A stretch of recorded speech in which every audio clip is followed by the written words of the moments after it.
Assalamualaikum warahmatullahi wabarakatuh. Alhamdulillahi rabbil alamin ala kulli halin wa ni'matin. Allahumma sholli ala sayyidina Muhammadin wa ala alihi wa sahbihi ajma'in.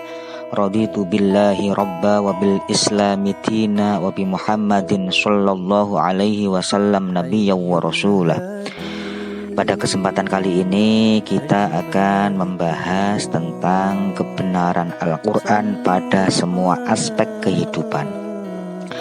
Al-Quran sebagai pedoman umat Islam, isi dan kandungannya sangatlah luas, dapat mencakup seluruh aspek kehidupan, diantaranya meliputi akidah, ibadah, muamalah, akhlak, hukum sejarah, sains dan teknologi. Mari kita bahas poin-poin di atas. Isi dan kandungan Al-Quran secara garis besar meliputi yang pertama, akidah, atau bisa diartikan kepercayaan, keyakinan, ataupun keimanan. Orang yang berakidah Islam atau beriman pada Allah tidak cukup hanya percaya dan yakin dalam hati, tetapi harus menyatakannya dengan lisan dan mewujudkannya dalam bentuk amal perbuatan atau amal soleh dalam kehidupan sehari-hari. Dibuktikan dengan kalimat asyhadu alla ilaha illallah wa asyhadu anna muhammadar rasulullah.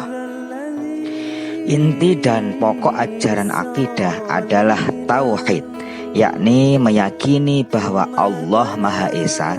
Selain itu juga wajib meyakini arkanul iman atau rukun-rukun iman, yaitu iman pada Allah, iman pada malaikat-malaikat Allah, iman pada kitab Allah, iman pada rasul-rasul Allah, iman pada hari akhir atau kiamat, iman pada qada dan qadar Allah.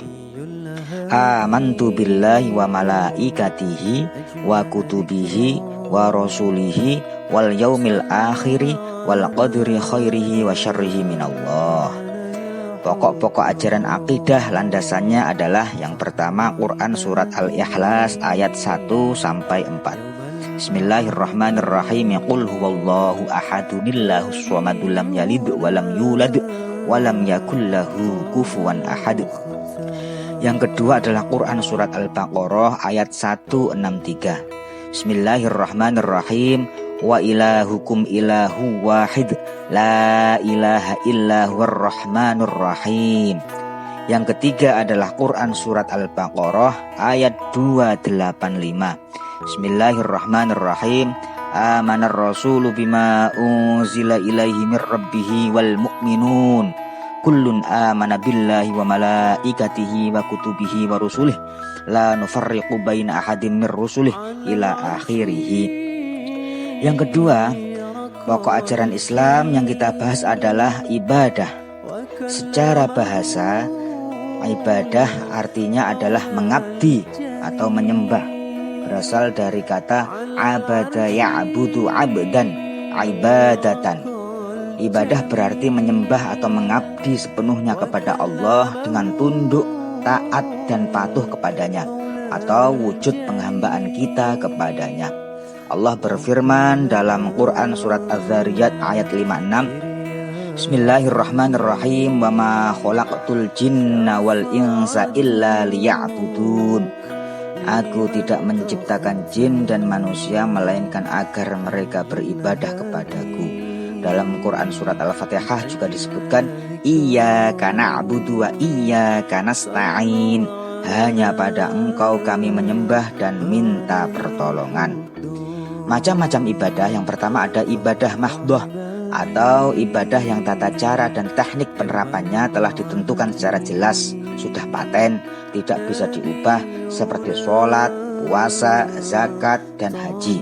Yang kedua ibadah ghairu mahdhah, ibadah yang bersifat umum, tata caranya tidak ditentukan secara khusus, seperti membaca Al-Quran, berzikir, bersolawat, bersedekah, mencari nafkah yang diniati ibadah, semata-mata mencari ridho dan berkah lillahi ta'ala, dan lain sebagainya. Yang ketiga yang kita bahas adalah terkait muamalah. Muamalah adalah kegiatan dalam hubungan antar manusia atau cara berinteraksi dan bersosialisasi kepada sesama kita. Bisa disebut dengan hablum minan nas.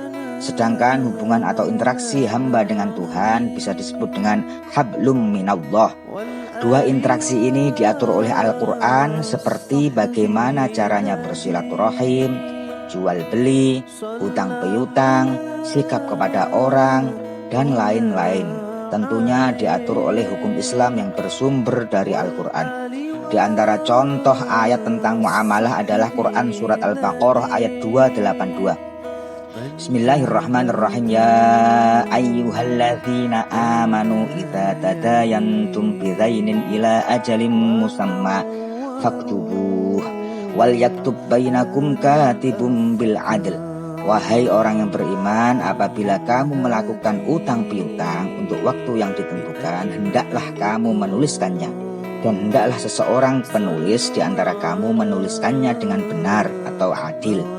Jika di era saat ini, ayat ini juga menjadi pedoman untuk para akuntan, notaris, pedagang, instansi keuangan, dan sebagainya, agar senantiasa jujur dalam berhubungan dengan sesamanya.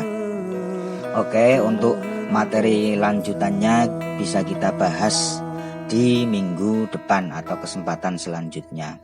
Sekian dari saya, kurang lebihnya mohon maaf, semoga bermanfaat. Assalamualaikum warahmatullahi wabarakatuh.